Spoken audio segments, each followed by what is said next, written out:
Today on Crossing South, we hit the range and stay at a quaint camping ground. We also go to the brewery that took its name from this town, and of course, the food. Coming to you right now.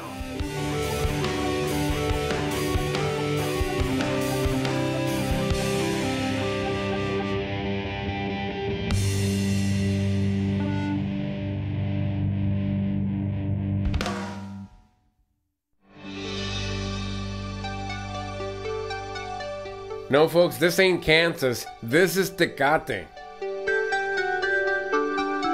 You know, folks, looking to get away from the city, from the buzz, from civilization a little bit, we're looking for a place to camp. We found a place about 15 miles east of the town of Tecate. Tecate is a sleepy village as it is, but we wanted to get away even out further. And we ran into this ranch right here, and it's called Rancho Ojai. We're going to talk right now to the owner of this place. It's this cowboy right here, Mr. Hernan. How you doing? How are you? Like Hernan Cortez, right? Right. How are you?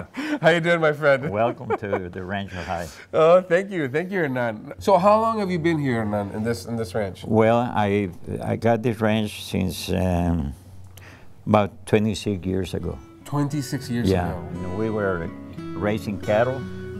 But the cattle business was not very good. Okay. On summertime, my friends came here to spend the weekend. Oh, really? So, you know, when I decided... Other ranchers, other friends, yeah, because they want to run away from the heat in Mexicali. And it's kind of chilly here. Yeah. So is it cooler here than most other places in Baja, or what? Well, it's cooler in northern here. Baja, at least? I mean, yeah, we have snow here every winter. Yeah. You have snow here? Yeah, we are on the highest part of the ranch. We are 3,000 feet. Wow. But I was born here in Tecate in another ranch, Rancho Refugio. You're a local? Yeah, I was born here many years ago. You're probably one of the pioneers in this city, aren't you? Yeah. My parents came here many years ago. It's a nice story. My father was from Bilbao, Spain. What? He was a Basque. My mother was from Sonora. From the Basque country. Yeah. And I switched to the tourist business, and was a time there were many RV caravans going south. Okay. Was this a stop? There's no beers, you know, they came from Canada. Yeah. And they used to stop on the baseball field here on the parking lot. And they spent the night there because there was no any place with facilities to. Okay. So then how many cabins do you have now? 33. Wow, 33 cabins. Oh my goodness. And 40 sites with full hookup. For RVs? For RVs. 40? Yeah. On top of the 33 cabins? Yeah. Folks, these cabins are really cute. I said cute, but they are. They're well made, and if you're a cinephile, you probably saw one of these blown to bits in the film The Death and Life of Bobby Z. Because many people, they have the idea Baja California is only desert. Right, you know? right. And they are surprised when they come here and they see the oak trees and the different kind of trees and the rocks. We have beautiful rocks here. Understood. I'm proud about the rocks. Yeah, of course. Let's get to know your place. You mind if we walk this place around? Yes, let's go. So let's get to know this place, folks. It's Crossing South. Stay with us. So I take it this is breakfast is served, hopefully. No, I'm just kidding. First round. My favorite one, the first one is mine. The second one is my wife. Oh, wow. And the other ones are part of the kind of use for years, and I want to keep it because they're part of my life. And I like to keep this. It's an old-fashioned, you know, rawhide riatas. They don't use anymore. It's like leather, right? Yeah, it's cowhide. Yeah. Now they use a nylon like that one, but are these machine made? Yeah. Oh, that's what. And these are hand braided. Yes, hand braided. Yeah. It's like this one, you know. This one they make with the hair from the tail and the mane. Oh, really? Of the horse. They call cabrestos. So are these handmade too? Yeah. So the Mexican cattle riders, or you know, mestizo, Spain, Mexican, whatever, those are the ones that taught the cowboys to make the riatas. Yeah. Really? Yeah. Like this kind of saddle they use in Sonora, from Sonora to Baja California. Okay, understood. Yeah. And that's why. Yeah, my dad was from Sonora, so I understand why these are the ones that he liked. So tell me, Hernan, what kind of activities can you do here? I mean, it looks like a really nice place to relax, but I take it you have more activities than just, you know, resting and sleeping. Yeah, well, we are family oriented here, you know. We have a lot of activities for children. We tell the people to bring their bicycles. There's a lot of places where to ride the bicycles. We also have a miniature golf. We have a swimming pool. We have a game room with pool tables and volleyball field, basketball. We recommend the people, yes, to park the car and yes, walk. I always recommend to turn off their cellulars and forget about the problems. And, yeah. Or, you know, the kids can just, you can just let them loose. Yeah, right. They go all around, you know. How much does a cabin rent for a family? For 4 people, we're talking about $80. $80. So it's not really for the cabin, it's per person. No, for the cabin. Oh, it's for the cabin? For 4 people. Okay. On winter time, we have a promotion, you know, and people pay for 1 night and they have an extra night free. Oh, nice, very nice. Yeah, we also have a laundry, you know, they have a dirty clothes from the trip. They can wash their clothes here. Very nice, very nice. This is your Bridgestone, Firestone, Toyo, Goodyear equivalent 100 years ago. I can't say it was probably the smoothest ride out there, but it did the job in the Old West, I guess. Oh my goodness, all metal. Can you imagine how bumpy and uncomfortable that was to ride this thing?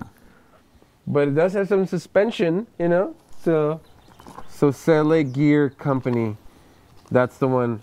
So Tecate Gear, if you guys are still in business, your carriage right here, well conserved at Ojai Ranch. All you need is bring 8 horses, and that's all it takes to move this thing. 8 horses. Yow. Now the main building has a mess hall, and it's made so that all visitors can interact with each other and make new friends. You know what really caught my eye, man, is this baby. I mean, oh man, this is iron, you know, cast iron. This is the old style stoves. Yeah. This one was my mother. Wood stove was a This is your mom's stove? Yeah. It's not too old, maybe 60, 80 years. 60, 80 years? Yeah. It's not made in China. Right. You know, the cooler temperature, the decor, the setting really give you an away from it all feel. When you're really about 20 minutes away from the city, you truly feel you're out in nature. So I decided to just explore this camp. This is nice. Have a lot of landscaping.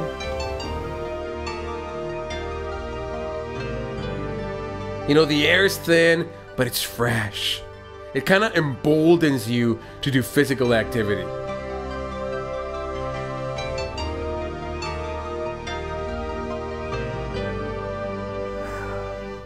It's a workout. Oh. I'm telling you, I was feeling it, man. But, well, yeah. But don't judge me. All I needed was to get me bearings. And I did.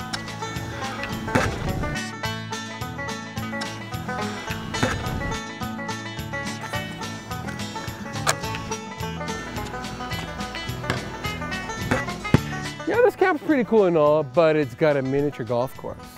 So, let's hit it. Oh, that's the difference between Tiger Woods and me. Are you kidding me?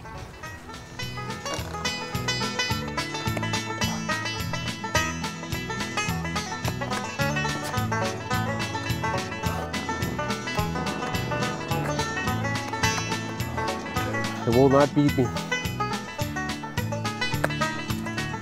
It's beating me. Check it out, guys. Check it out. This is it.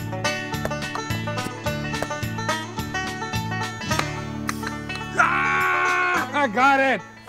You didn't beat me, hole number who knows what. Victory dance. Blooper, YouTube immortality, bam, head, right?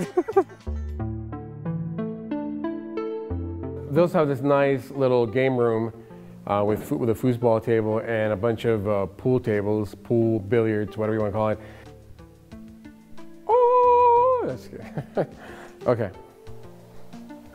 Yeah, okay. Just showing you folks another activity that I stink at. thank you so much for showing us your place. It's a beautiful place to come to. We'll certainly keep it on our radars. Well, like we say, my home, your home. Thank you very much, my Anytime. friend. Okay. Well, stay with us, folks. More Crossing South coming your way. We still have more places to explore. Stay with us. So now we moved away from the range back into the city of Tecate. And we visited a famous brewery that took its name from this small town. You know, folks, when you hear about the city of Tecate, you can't help but think of the other famous Tecate, which is the beverage, the beer, the suds, Tecate Beer. This city of Tecate is where that beer was actually born, and the brewery happens to be here. So we're gonna take a tour because that's where the beer comes from. From this sleepy town of Tecate comes Tecate Beer. We're in the factory right now. Stay with us. It's Crossing South. Okay, so in case they have like a nuclear reaction of some sort, you know, these helmets should save us. This helmets and goggles. So let's do it. Let's do it, folks. If beer explodes, or I don't know what could happen, we're ready, right? Yeah, safety first. Safety first. I don't know how they oven, bake it, cook it, boil it, whatever it is, temperature's rising. The whole process starts in this tank where we have the water, and after that we take everything to the mash tun. Here we're gonna add the malts. The kind of malt is gonna depend on the recipe of the beer. We have some darker, some lighters. It's gonna depend.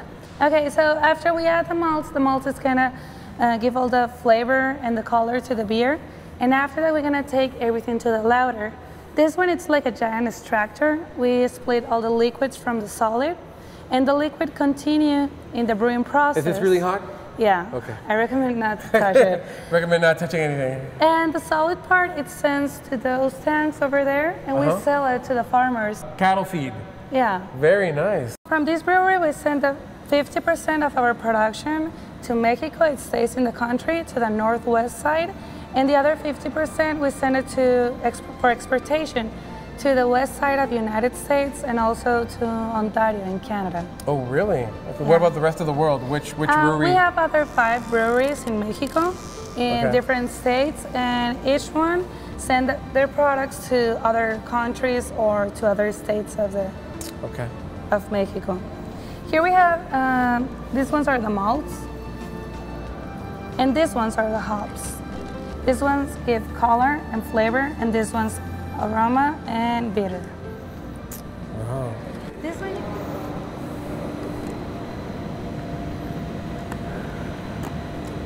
it's like a cereal. Crunchy. There you go.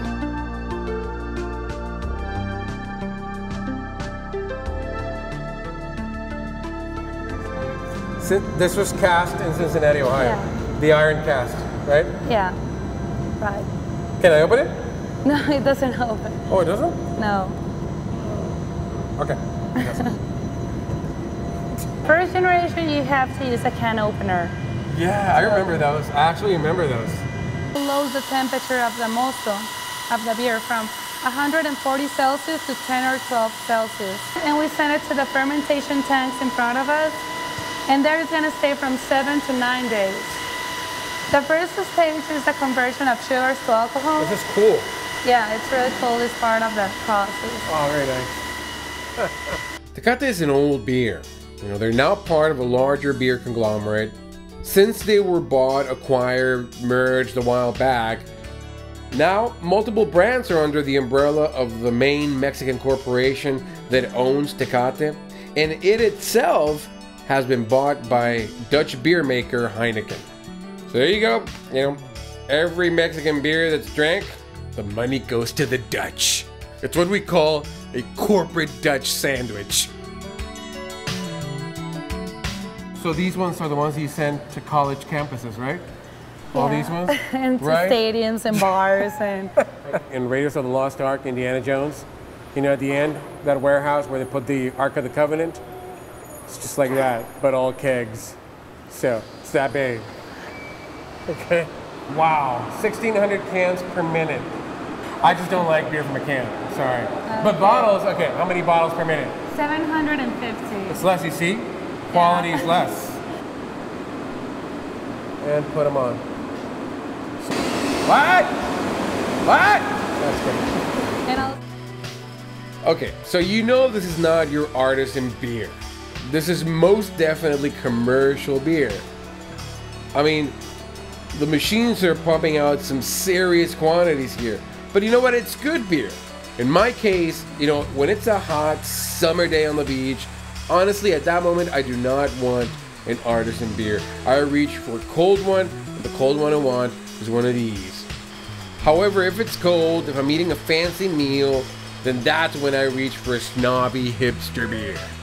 You know, standing here, folks, you can't help but compare this setup to like a maternity ward. The maternity ward for a million gazillion trillion Tecate beers. Oh my goodness. Does the world need that much Tecate?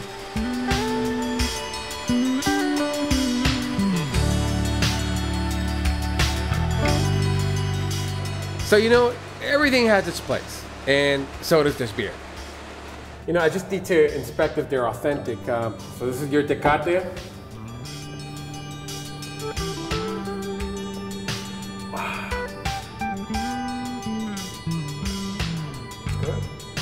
Brewed right here. Tecate was founded in 1892. 1892? Yes. Wow. It's a really young city. The city was named before the company. The company was named after the city. Yeah. Correct? Yeah, that's correct. And when did Tecate, the first Tecate beer, come out? In 1944. 44. Yeah, it was Mr. Aldrete was our first owner. He was a person from Tecate. He developed the recipe of Tecate, the regular one. Do you know where that recipe's from? What country? From Germany. Germans know their beer, so that's good. So, do you have anyone, I mean, any like employee of the month or anything?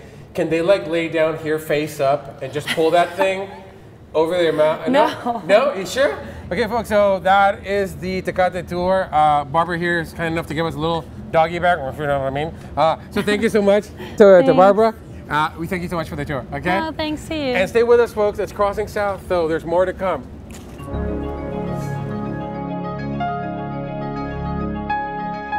So we leave now the place where the beer flows freely from fountains and come to a beautiful facility that has a very nice Tuscan-style hotel, but more importantly, a really nice restaurant that seems to be making a name for itself in Tecate and beyond. You know, if you believe the locals, one of the fanciest places to go to dinner in Tecate is a nice restaurant called Asao. So we're gonna check this place out. So far, architecture's impressed us. Pretty nice place, but you know, we know what a restaurant's all about. It's all about the food. So stay with us, folks. Asao coming your way right now. Okay, folks, so the mastermind behind the dishes of this emerging, trending place is the guy I have right next to me, Richard. How you doing, my friend? Good, how are you doing? So you're the chef here, right? I am the chef here. So talk to me. I mean, what kind of food does Asao serve? Basically here we serve dishes that are from the region. Okay. Endemic to Tecate. Yes, exactly, yeah, from all of Baja.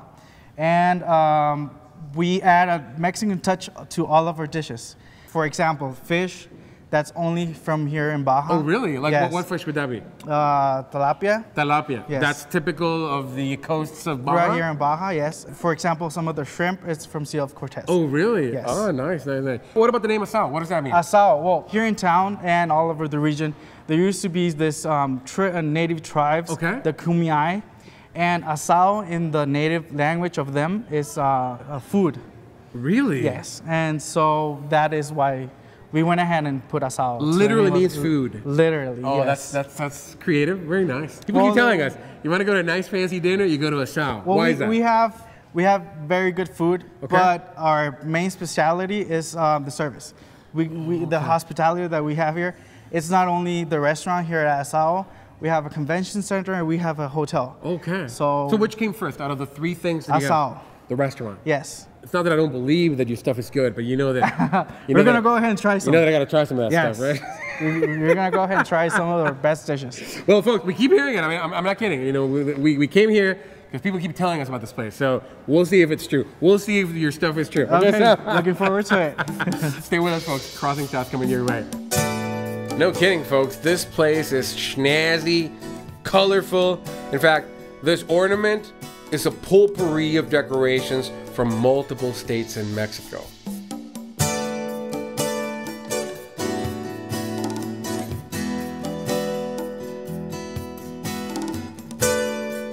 It's peaceful,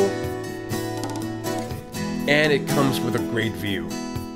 Okay, folks, so Richard ain't playing. I mean, he brought in the big guns. Richard. Well, as I promised, here are some of our famous dishes. Okay. And so tell me what they are. Okay, here we have some of our famous Baja shrimp. Okay. With hibiscus hot sauce. Oh my hibiscus God. hot sauce. What kind of pepper are you? What kind of hot pepper are you using there? Pasilla. Pasilla. That's not that. I mean, hot, right? It's not hot. It's not hot, right? Yeah, no. Pasilla's not known to be. I mean, it's more flavor than. It's basically the flavor. Correct. Okay. And also here we have seafood lasagna. Seafood lasagna. Yes. What's in there? Shrimp. We have octopus. Yes. Also. Shrimp and octopus, two of my favorite seafoods. So let me guess. This is your tilapia. Yes, right? that's the tilapia that I was telling you about on a risotto bed. Oh, so that's cheese on the bottom? Yes. Oh my goodness. And I see you have like seared skin on the bottom, right? Exactly. Very nice. And our tortilla soup. Oh wow! So okay, so that sauce. What's that sauce made of? You know what you're pouring into? Is it tomato based? It's tomato based with some guajillo. Very nice, very nice. Well, you can't beat the view. I mean, eating here in a place like this, you almost feel like an emperor. Okay, so we're gonna try the hibiscus pasilla sauce shrimp. Oh my goodness. So you have that lasagna here filled with guacamole, your seafood lasagna. Look at all that seafoodness. Wow.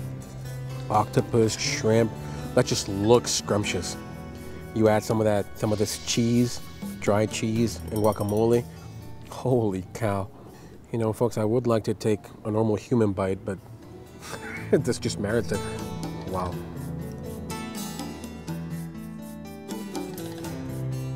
It's so good, it hurts. Let's just wash it down with some of their tasty wine. But I like my skin seared, so look at that right there. That's what I like. So we're gonna try a little bit of the risotto bed. We're gonna add some of the sauteed veggies he's got on top. We're just gonna cut into a piece of that tilapia. The skin kind of fell off, but it ain't getting away from me. It ain't getting away from me. So far, this place is not disappointing. Oh boy.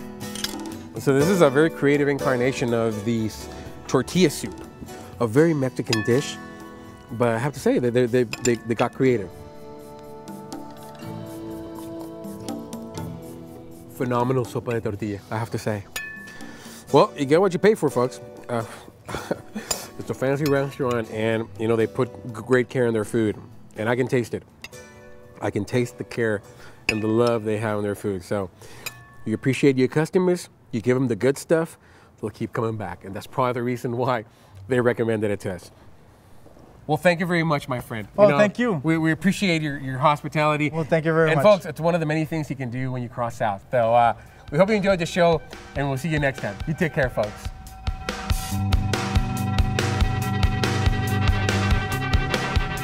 So after delicious libations, experiencing a carefree afternoon, getting out and playing a bit, and tasting some amazing grub, it was time to part ways till the next time we cross south.